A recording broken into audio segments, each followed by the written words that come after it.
I'm awake. I don't recall falling asleep, and I'm not really sure how I got into bed, but I'm awake now. There's a real distant ringing in my ears, sort of like the aftermath of a concussive blast that makes you deaf. Only this ringing seems far off inside my head. Must have had a rough night, I suppose, although honestly I can't really recall the previous evening, or any evening for that matter. Yep, must have been one hell of a night. I roll out of bed and my feet hit the cold, hard tile floor of my bedroom. Rubbing my hands over my face, I try to shake the cobwebs of sleep and whatever I may have drank last night out of my head. Glancing out a nearby window of the bedroom, I see a gloomy, overcast sky and light rain falling on the leafless forest of trees that surround my property. Is it fall? I honestly can't remember. Ugh, I swear to God, I will never drink that much again. I've made that same hollow promise 100 times before, I'm sure. Moving off of the bed, I walk down the hall and descend the staircase that leads into the main level of the house, the top 3 stairs creaking under my weight as they do. Moving down the stairs, I can see outside through the Amityville horror-style windows over the entryway that the drizzle and the clouds have been settling in, and they likely are going to be hanging around for a while. I'm not going to work today. Wait, I don't have work today, right? It's the weekend, isn't it? I shake my head vigorously and make that same hollow promise to God again. This day is going to be far worse than my night must have been. The kitchen has a digital clock, so I stumble into it and I check the day and the time to make sure that I don't have to call in sick. Clock says 9 a.m. I'm late if it's a weekday. And it is Sunday. Excellent. Time to crash on the couch and do nothing. My God, I am tired. That couch is calling my name right now. I leave the kitchen and move through the archway into the living room, noticing that the hardwoods are just as cold as the tile floors upstairs. A small shiver moves up my spine and I make a turn towards the thermostat to crank up the heat, before laying down and covering up with a throw blanket hanging over the back of the couch. The worn cold leather of the couch creaks under my weight. I feel a familiar click of the thermostat as the heat kicks on and I pull the blanket in tighter, close my eyes, and try to fall asleep. Maybe this hangover, worst one I ever had and I still can't remember the party, will be gone after a late morning nap. The whispers start immediately. I bolt upright on the couch, throwing the blanket aside as I do, and I scan the room. Aside from me, the living room is empty. The upstairs bathroom fan is running. Did I leave it on? Did I even go to the bathroom this morning? I sneak quietly from the living room, through the kitchen and peek around the corner. Silent as a church mouse, I had to have been a ninja in the past life or something. I look up the stairs and I see that the bathroom light is on, and the exhaust fan is definitely running. Maybe I destroyed the toilet last night and I left it running to kill the smell before stumbling to bed, I think. But the whispering starts again, and it's coming from the bathroom. No time for subtlety now, so I bolt up the stairs, the top 3 creak as usual, and burst into the bathroom. If there's someone in here, they're about to get their ass kicked, but the bathroom is empty, and the whispering has stopped. Okay, I am far more hungover than I thought. I flip the bathroom wall switch to kill the lights and the fan, then realize my bed isn't far away at all. Sleep. I need sleep. I'm so tired. The bed is there in my room, dark and inviting. I'll just sleep this off and I'll wake up feeling much better. Time for that nap. I lay down on the bed, sinking into the mattress like butter melting in a hot pan, pull the covers up to my chin, close my eyes, and sleep. Or at least I think I went to sleep. I'm definitely awake, but I don't recall falling asleep or dreaming. The darkness has crept into my room like a stealthy thief, casting shadows on the far wall that look a little like demons ready to jump out of their 2-dimensional wall canvas and attack as full-blown 3-dimensional horrors. Must be nighttime because I can't see anything through the window, but I can still hear the faint pattering of rain on the roof. I throw the blankets back, sit up, and rub my face again. Still tired and groggy, and hungover. I leave the demons behind me in the bedroom wall and head to the bathroom. The light is still off, so I flip it on. The light from the mottled glass fixture dances all over like little crystal ballerinas. The exhaust fan comes on. I sneak a peek into the toilet. Nope, no prayers offered up to the porcelain god here, I think to myself.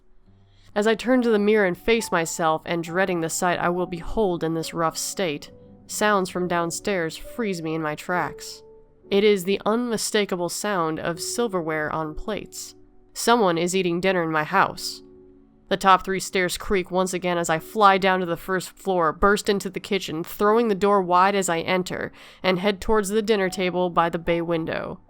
There are plates here, remnants of half-eaten food on each of them, but whoever was here eating my food left in a hurry when they heard me coming. The hardwood floor leading to the front door sounds like a herd of elephants is holding a track meeting on it. The bastards are running towards the front door. As I quickly head to the entryway, I see the doors close and hear the deadbolt click into place. They have a key? They must have, because they just locked the door from the outside. I peer through the stained glass window slits that sit at each side of the front door, but I can't see anyone in the cold, black, rain-soaked night. Enjoy the weather, you pieces of shit. The idea that someone was in my house eating my food and has a key disturbs me. There were clearly more than one, and while my past life ninja skills might help me fight them if they return, I don't want to pin my survivability hopes on reincarnation theory. Besides, I'm just so tired. Let the cops do their job.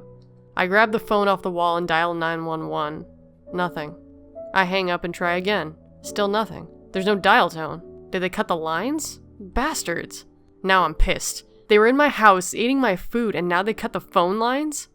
Well, they don't have a car because I would have heard it fire up and drive off. Their asses are mine. As I storm out of the kitchen towards the front door, I leave a trail of dinner plates, silverware, and half-eaten food, and anything else on the counters strewn on the floor. That dull ringing in my ears has intensified a bit, and I'm tired and groggy, but I don't care. I'm pissed. I open the front door so fast that I didn't even feel the brass handle in my palm. Taking long, determined strides into my fog-covered front yard, seems the rain has let up, I start scanning for assholes and elbows because I'm sure these fuckers are running away. I spend the next hour searching the yard along the tree line, but I didn't find any sign of people. Whoever they were long gone now, and damn it, I'm still tired as hell. I don't have time for this. As I head back into the house, I realize that the lights in the entryway are on. They cast a glowing image of those Amityville windows above the doorway onto the stone slab porch and the front yard. And the front door is open. I don't remember closing it, but I know I had heard it slam shut behind me. I break into a full run and charge into the house, stirring up a vortex of wet, dead leaves in my wake. I've noticed the ringing in my ears has increased in intensity, and I can hear the din of whispers over the tone in my head. As I storm into the cold, slick floor of the entryway, I see 3 people. The first is clearly a priest of some sort. He's holding up a rosary with one hand and a small open Bible in the other. The second person is a short, sad-looking woman with a floor-length coat pulled around her.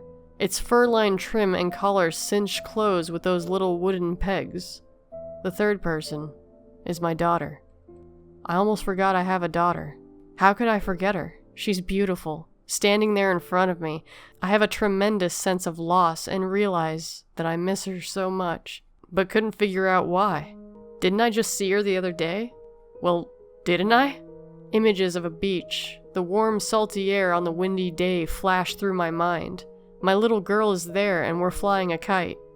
I can hear the waves crashing onto the sugar sand shore and my daughter laughing as we ran through the surf flying a kite. It was a great day.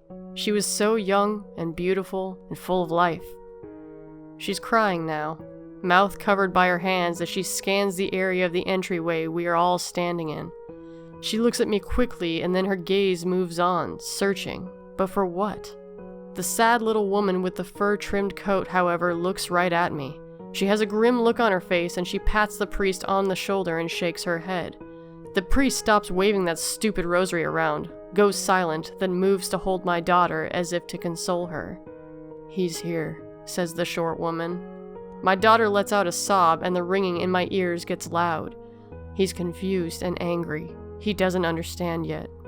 My daughter uncovers her mouth and her lips quiver. She squints her eyes as if to hold back more tears. "Can he hear me? What's he saying?" she asks. The short woman shakes her head. "It doesn't work like that. He can hear you, yes, but I don't hear what he says. Just emotions, feelings. You can speak to him." My little girl, little no longer as I realize she's a full-grown woman now, wipes tears away from her eyes, sniffles, and offers a smile. I sort of laugh because she must think she's looking at me, but instead she's looking just to my left. But why wouldn't she be able to look at me? I'm standing right in front of them all. "Dad, you can go now." We're gonna be okay. Mom and I love you and miss you so much, but you have to go. You'll be better off. My daughter laughs a little and smiles that smile I always loved to see. Don't worry. I won't let Mom sell the house. I know you love it. The ringing in my ears is nearly deafening now, but I don't care. Why is she talking to me like this? Why does she want me to leave? And why is she not the 10-year-old girl from my memory? I begin screaming these questions at her. The ringing has become a full-blown pain in my head, but I don't care. I press my hands to my ears, trying to block out the noise, and continue screaming my questions at my daughter. The short woman shakes her head again. She casts a sad look towards my daughter. He's angry. He's screaming at you. I can't hear the words, but he doesn't understand why you're saying these things. He's very, very confused. He doesn't know it's time to move on from this life. Wait, what did she just say? I stop screaming and lower my hands. The ringing in my ears is subsiding and instead begins a low descent into a single harmonious tone. What does she mean that it's time to move on? My daughter smiles again. I've missed that so much. Daddy, we love you. It's time for you to move on. You can't keep scaring the hell out of Mom and I. We appreciate you staying with us to make sure that we're okay, and we are. But you need to go. The short woman pats my daughter's hand and nods her head. Her smile tells me that she knows what is happening even if I don't.